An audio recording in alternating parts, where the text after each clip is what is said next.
안녕하세요. 책 읽어주는 여자 박정순입니다. 요즘 비가 많이 내리고 있는데요. 비가 올 때 운전을 하면 좀 위험하잖아요. 요즘 들어 운전을 할 때에는 천천히 하는 것이 가장 안전한 것 같더라고요. 여러분도 안전운전 하고 계시죠? 네. 인생에 있어서도 우리가 어떤 역경이 오거나 아니면 새로운 변화를 우리가 시도를 해야 한다면 조금은 천천히 하는 것도 지혜로운 것 같습니다. 오늘 여러분께 읽어드릴 책은 인생 후반전 두려움 없이 서두름 없이 최주섭 작가님의 책입니다. 출판사는 도서출판 행복에너지입니다. 최주섭 작가님은 28년간 직장 생활을 한 후에 55세에 임원으로 퇴직을 했고요. 인생 후반전에서도 남이 시키는 일에만 매달리고 싶지 않아서 진정으로 원하는 새로운 일을 찾기 위하여 학생으로 돌아가 역량 강화 과정에 전념하였고요. 그 결과 몸과 마음을 총체적으로 재정비했으며 의미 있고 재미있는 천직에 도전할 수 있게 되었다고 합니다. 이 책은 정말 인생 후반전에 필요한 그러한 내용들이 진정성 있게 담겨져 있는 것 같습니다. 저도 이제 인생 후반전을 준비를 하는 입장에서 이렇게 파트 두 번째 내면의 힘 기르기 내용을 읽으면서 준비해야 될 부분이 우리 내면의 힘을 기르는 것이 정말 중요하구나를 느꼈습니다. 오늘 10장 이제부터 나는 누구인가를 읽어드리도록 하겠습니다. 낡은 자아의 몰락. 중년기의 심리를 최초로 연구한 심리학자 융은 자아를 페르소나라는 용어로 설명했습니다. 페르소나는 가면으로서 겉으로 드러내는 남들에게 보여주려는 자아를 의미합니다. 인생 후반전을 시작하면서 낡은 자아부터 스스로 몰락시켜야 합니다. 과거에 어떤 사회적인 지위에 있었던 간에 그것은 이미 벗겨진 가면일 뿐입니다. 지나간 영광에 미련이 남아서 과거로 역주행하지 말고 한마음 바꾸어 새로운 삶으로 나아가는 용기가 필요합니다. 낡은 자아를 몰락시킨다고 해서 지금까지의 삶이 통째로 무너지는 것도 아니며 자존감을 내팽개치는 일도 아닙니다. 지금 여기에서 있는 그대로의 나를 솔직하고 당당하게 드러낼 때 비로소 새로운 힘을 얻을 수 있습니다. 추하든 아름답든 있는 그대로의 나를 솔직히 인정하는 것. 이것 이상의 든든한 출발이 어디 있으랴. 칼릴 지브란의 말입니다.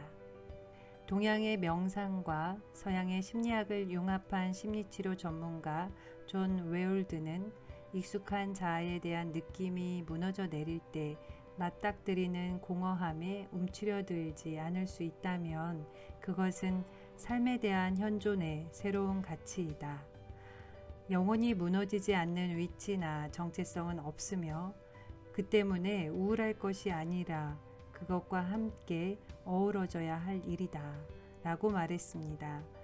1938년부터 현재까지 약 80여 년 동안 인간의 행복을 연구한 하버드 대학교 인생발달연구도 인생 이막의 행복을 위한 제1요건으로 자아성찰의 중요성을 강조한 바 있습니다. 자아관의 재정립. 나는 누구인가? 젊었을 때는 이런 질문이 추상적인 말장난에 불과한 것으로 별 도움이 안 된다고 보았습니다. 따라서 많은 사람들이 그랬던 것처럼 사회적 지위를 나라고 인식하면서 그냥 살아왔습니다. 그런데 저자의 인생 후반전을 시작하면서 이 문제가 매우 중요하다는 것을 알게 되었습니다. 모든 사람들로부터 어떤 조직에 무슨 직책으로 불렸던 나라는 존재가 퇴직과 함께 갑자기 사라져 버렸기 때문입니다. 나이 들매에 따라서 사회적 지위를 내려놓은 상태에서의 나는 과연 누구일까요? 저자는 앞에서 낡은 자아를 스스로 몰락시켜야 한다고 말했습니다. 그렇다면 이를 대체할 새로운 자아는 무엇이며 어디에서 찾을 수 있을까요? 인생 후반전에서는 나라는 존재의 본질에 대한 깊은 통찰이 필요합니다. 어떤 조직의 어떤 직책이라는 것은 나와 상대방의 사회적 관계를 나타낸 용어에 불과합니다. 나라는 존재의 본질을 종교의 관점으로 접근하는 것이 일반적인 것 같습니다. 종교 이외의 관점에서는 나라는 존재의 본질을 어떻게 이해할 수 있을까요? 저자는 헌법의 규정으로 생각해 보았는데, 헌법은 우리 사회의 보편적 가치와 방향을 제시한 최고의 규범이기 때문입니다. 헌법 제10조는 모든 국민은 인간으로서의 존엄과 가치를 가지며 행복을 추구할 권리를 가진다라고 규정하고 있습니다. 우리는 인간으로 존재한다는 사실만으로도 평등한 존엄을 인정받고 있습니다. 나이 들거나 사회적 지위를 잃었다고 해서 존엄성이 줄어들지 않는 것입니다. 소유나 지위에 따라서 존엄성의 등급이 달라지는 것도 아닙니다. 내가 존엄한 존재로서 여기에 살아 숨쉬고 있다는 사실을 알아차리는 것만으로도 감사와 행복을 느낄 수 있습니다. 퇴직하니까 자존감이 떨어진다고 말하는 사람이 있습니다. 그것은 자존감이 아니라 우월감입니다. 자존감과 우월감은 전혀 다른 차원의 것입니다. 자존감은 존엄성을 적극적으로 인식하는 마음입니다. 자신이 존엄한 존재라는 사실을 다른 사람이 아닌 스스로의 성숙된 사고와 가치에 의해서 인식하는 마음입니다. 영어로 표현하면 자신을 존중한다는 뜻의 셀프 리스펙 또는 셀프 이스템입니다. 자존감은 타인과의 비교, 타인으로부터의 인정이나 칭찬, 나이나 지위 등과는 근본적으로 관계가 없는 긍정적인 마음입니다.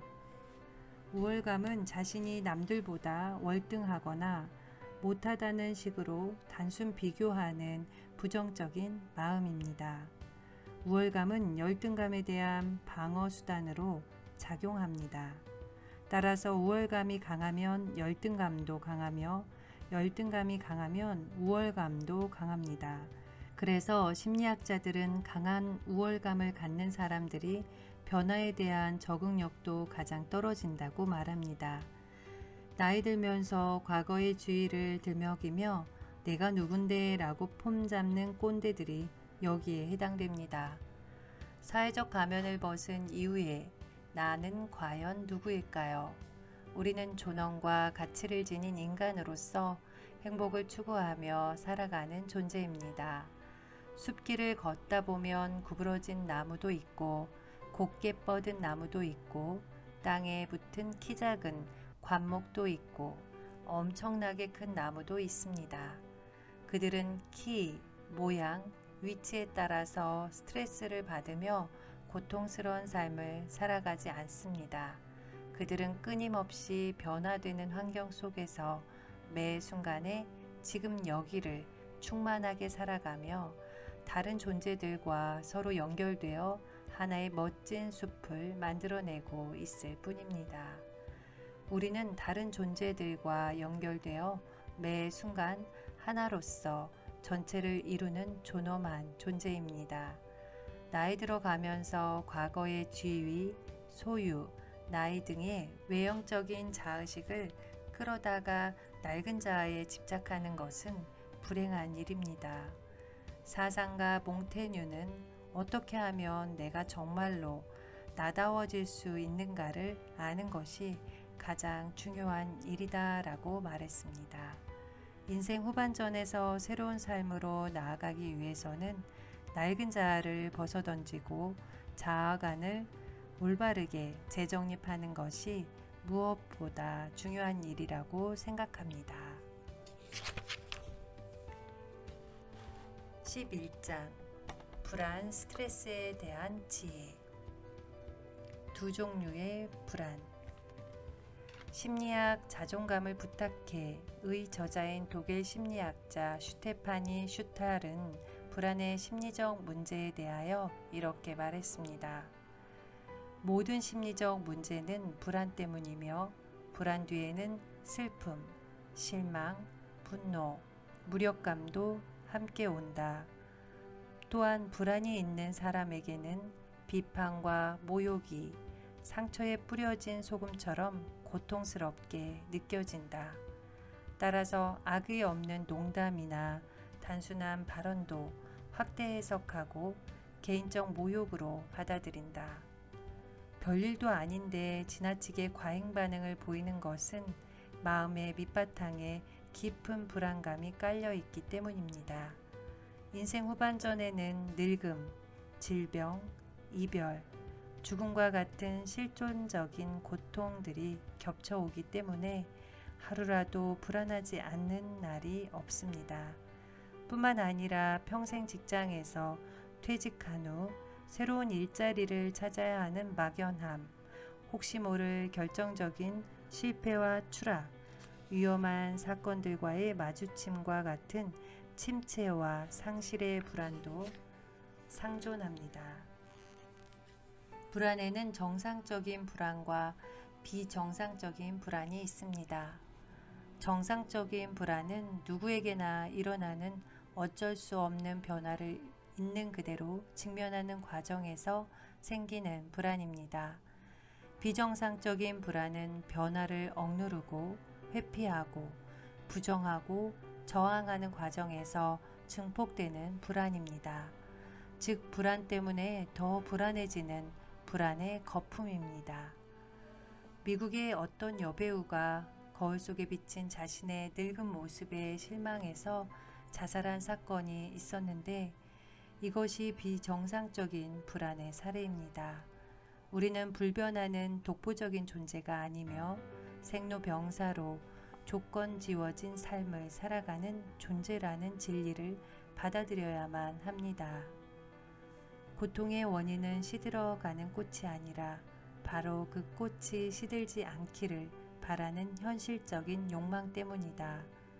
탐욕을 내려놓으면 유쾌한 경험은 전혀 고통을 이야기하지 않는다.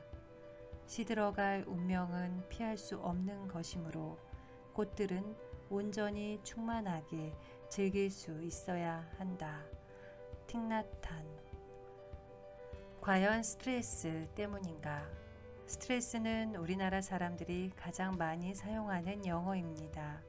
우리는 이 말을 입에 달고 삽니다.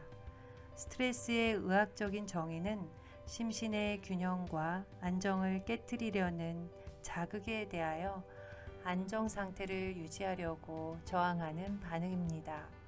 스트레스는 어떤 나쁜 자극 자체가 아니고 그것을 안정화시키려는 정상적인 반작용입니다.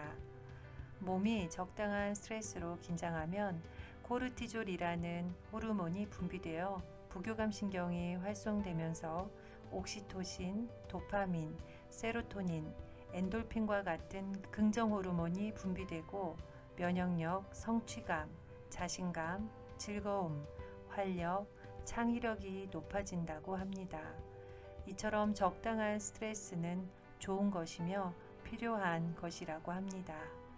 스탠퍼드 대학교 건강심리학자 켈리 맥코니걸 교수도 스트레스는 몸의 자연치유 체계 중 하나라고 말했습니다. 스트레스를 받으면 포옹 호르몬으로 불리는 신경물질 옥시토신이 분비되는데 이는 우리가 다른 사람과 함께하려는 마음을 갖도록 작용하는 물질이라고 합니다. 따라서 그는 스트레스는 당신을 더 사회적으로 만든다라고 말합니다.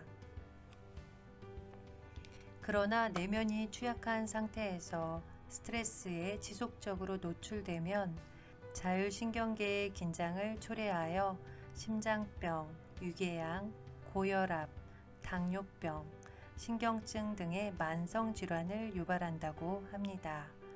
나쁜 스트레스가 지속되면 코르티졸의 과잉으로 아드레날린, 사이토카인과 같은 호르몬이 분비되어 면역력 저하, 인슐린 저항성 증대, 염증 반응이 유발된다고 합니다.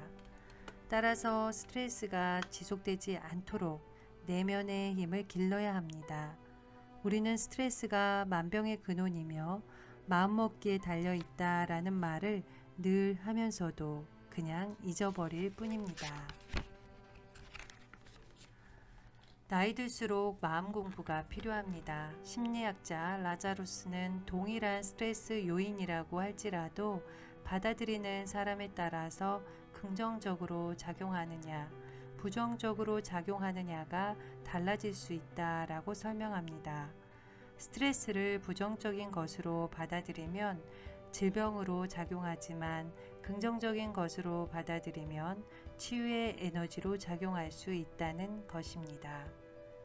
인생살이 도처에 깔려있는 수많은 스트레스 요인들을 모두 없애는 것은 불가능하므로 우리는 스트레스와 함께 살아갈 수밖에 없습니다. 따라서 스트레스를 어떻게 수용하고 관리할 것인가의 문제가 중요합니다. 우리는 스트레스를 무조건 나쁜 것이라고 피해야 할 것으로만 간주하는 경향이 있습니다. 그래서 질병에 걸리거나 어떤 불행한 상황이 닥치면 스트레스를 주범으로 지목해서 스트레스, 바로 너 때문이야 라고 탓합니다. 만성질환의 경우를 사례로 들겠습니다. 어떤 질병에 걸린 사람에게 원인을 물으면 스트레스 때문이라고 말합니다. 그러나 스트레스 때문이 아니라 자신의 태도나 습관이 문제입니다. 과음, 흡연, 과식, 운동 부족 등 나쁜 생활 습관 때문에 질병이 생긴 것이고 그 질병을 원인으로 더 강한 스트레스가 유발되어 질병이 악화됩니다. 결과적으로 질병과 스트레스가 동맹 관계를 맺고 서로를 키워주면서 악순환화되는 꼴입니다. 질병에 대한 책임을 자신이 아닌 스트레스라는 외부 요인으로 떠넘겨서 자신의 행위를 정당화하지 말아야 합니다. 스트레스를 통해서 뭔가 마음의 잘못된 습관을 바꾸라는 신호를 보낸 것인데 그 경고를 무시했기 때문에 상황이 악화된 것입니다. 스트레스의 근본적인 문제는 자신의 나쁜 습관에 달려 있습니다. 스트레스 때문이라고 핑계대지 말고 수면 부족, 불규칙한 식생활, 부정적인 마음, 과도한 욕심, 흡연, 음주, 운동 부족 등의 나쁜 생활 습관부터 확 바꾸어야 합니다. 스트레스 때문이 아니라 나 때문이라는 사실을 인정하고 근본적인 문제를 바로잡는 진정한 용기가 필요한 때입니다. 제12장 고독, 우울에 대한 지혜. 원인 및 특성. 나이 들수록 고독이 심해지는데 좋은 방법이 없을까요? 강연 도중에 어떤 60대 여성이 저자에게 이런 질문을 했습니다. 중년기의 고독과 우울은 여성뿐만 아니라 오히려 남성에게 더 심각한 문제인 것 같습니다. 공공도서관이나 공원에 가보면 나 홀로 소이라는 중년 남성들을 쉽게 볼 수 있습니다. 그들은 몇 년 동안 같은 곳에서 마주치는 사람들과도 대화를 나누는 법이 없으며 마치 외딴 섬처럼 철저히 홀로 지냅니다. 건강보험 심사평가원이 최근 5년간 건강보험 및 의료급여 심사 자료를 분석한 결과에 따르면 우울증 환자의 증가율이 50대 남성층에서 가장 높게 나타났습니다. 직장에서 일 중심으로 형성된 인간관계는 퇴직 후 얼마 지나지 않아서 맥없이 무너져 버립니다. 저자도 퇴직 후 처음 몇 년간은 인간관계에 대한 실망과 분노에 휘둘리곤 했습니다. 진정한 친구 몇 명만 있어도 성공한 삶이다 라는 말이 무슨 뜻인지 이제서야 비로소 이해할 수 있게 되었습니다. 중년기의 고독과 우울은 실직, 질병, 이혼과 같은 생애 전환기적 사건과도 관련이 깊지만 특별한 사건이 없는 사람도 보편적으로 경험할 수 있는 마음 현상입니다. 인생 후반전이 내 뜻대로 굴러가지 않으며 나이 들수록 불안한 일들이 쌓이기 때문입니다. 특히 중년기의 고독과 우울은 의존적인 성격, 무기력, 욕심 등의 문제와도 관련이 있습니다. 의존적 성격의 사례로서 빈둥지 증후군을 들 수 있습니다. 가족의 뒷바라지에 온 힘을 쏟다가 의존 관계에 갑작스런 상실이 발생했을 때 일어나는 우울증입니다. 심리학자들은 이것을 영적 선물이라고 말하기도 합니다. 우리의 삶은 어둠과 이름의 연속이며 성장과 침체의 모험입니다. 따라서 생애 전환기에 마주치는 관계의 침체 현상을 통하여 오히려 영적으로 성숙해질 수 있다는 의미입니다. 저자는 아들 때문에 우울증을 앓는 어떤 중년 여성을 상담한 적이 있습니다. 아들이 여친에게 빠져서 자신을 옛날처럼 다정하게 대하지 않는다는 것이 우울의 이유였습니다. 부모와 자식의 관계는 어떻게 변하는 것이 바람직할까요?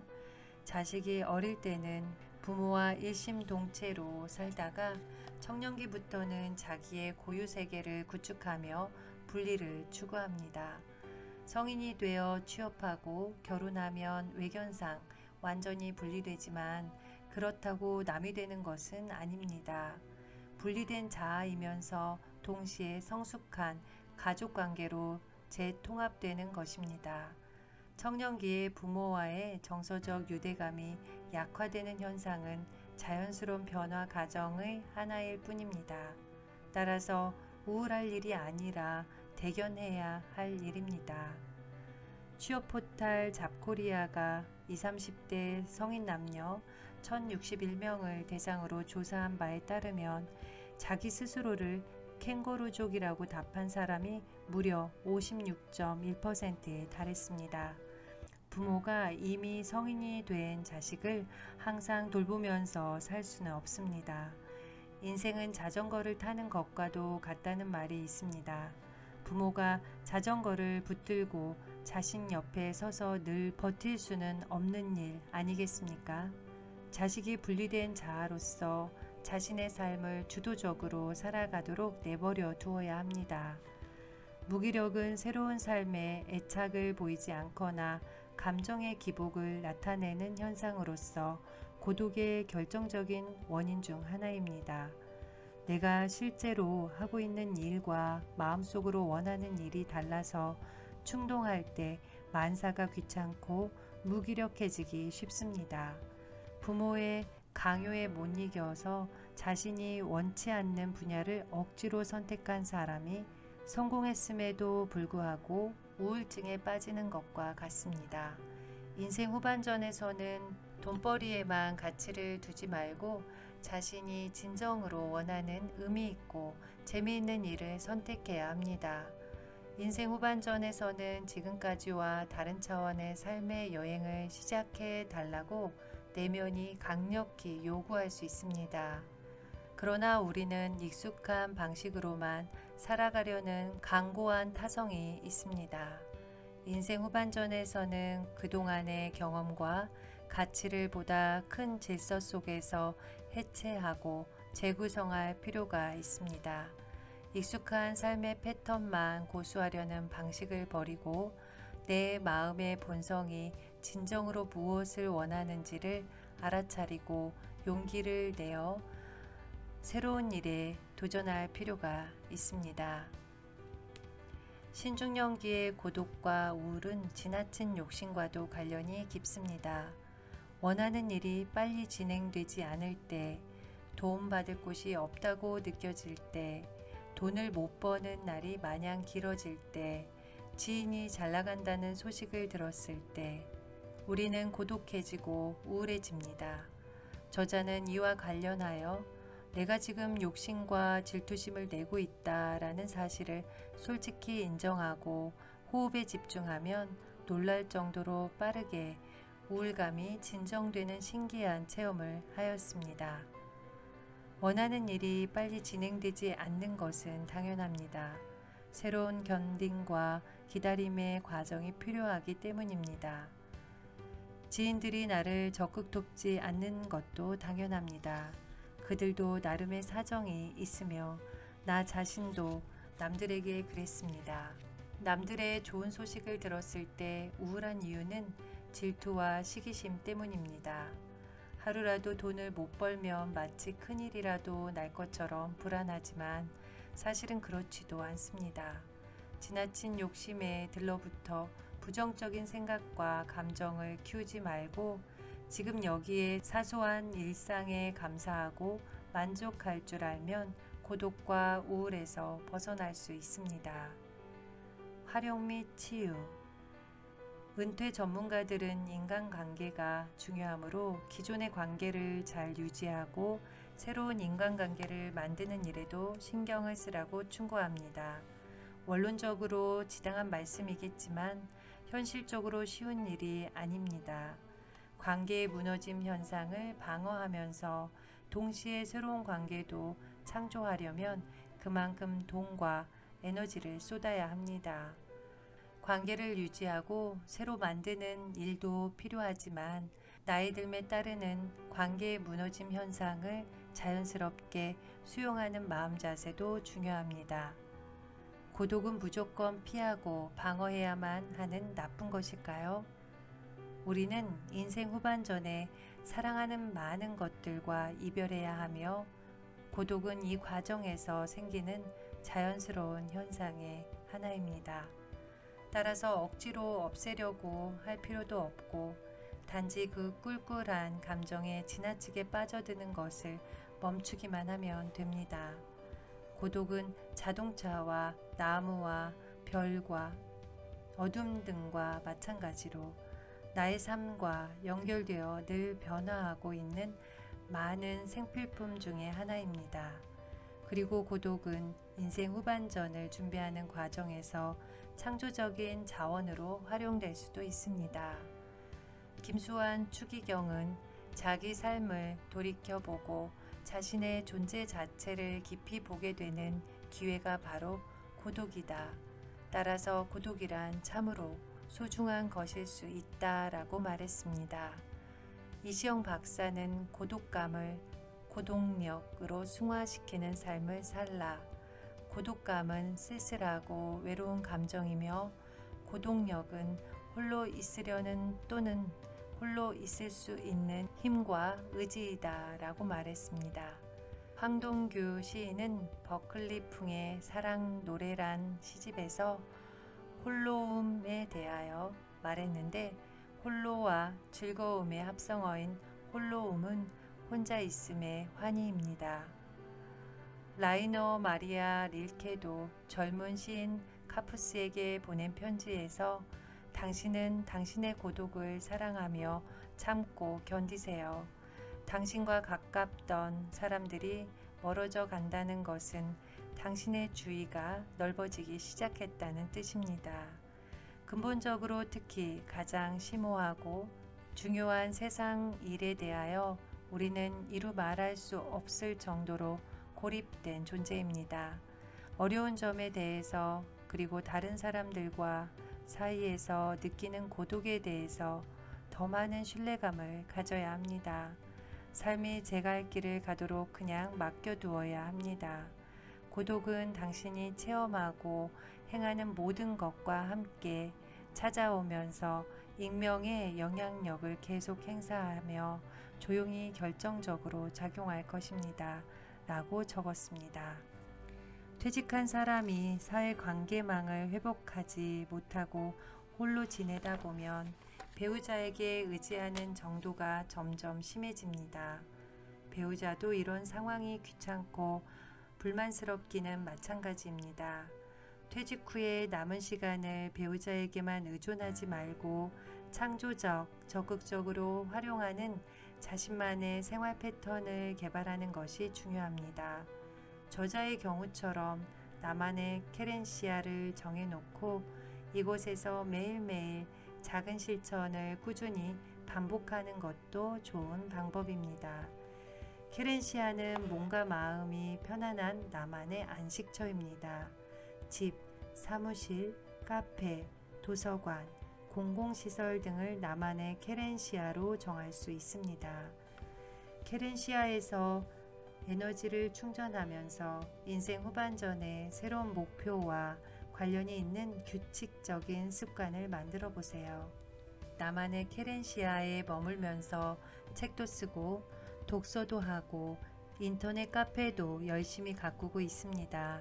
저자는 고독을 창조적으로 활용하는 습관을 만드니까 방해받지 않는 고요함 속에서 인생 후반전을 즐겁게 살아가고 있습니다. 우울증을 직접 겪어보지 않은 사람은 그 괴로움을 이해할 수 없습니다. 우울증은 당사자 본인뿐만 아니라 가족들에게도 심한 고통을 안겨줍니다. 우울증은 마음의 감기와도 같은 것이므로 상황에 따라서는 약을 처방받는 것이 효과적입니다. 전문 의에 의하면 심한 우울증은 전기치료법이 가장 편리하고 효과적이라고 합니다. 자, 여러분도 한번 작가님의 책이나 아니면 작가님의 글들을 읽고 싶다면 다음 카페 신중연기 마음연구소에 한번 들어가 보세요. 그럼 우리 이 책의 뒷부분이 궁금하신 분들 다시 만나요. 고맙습니다.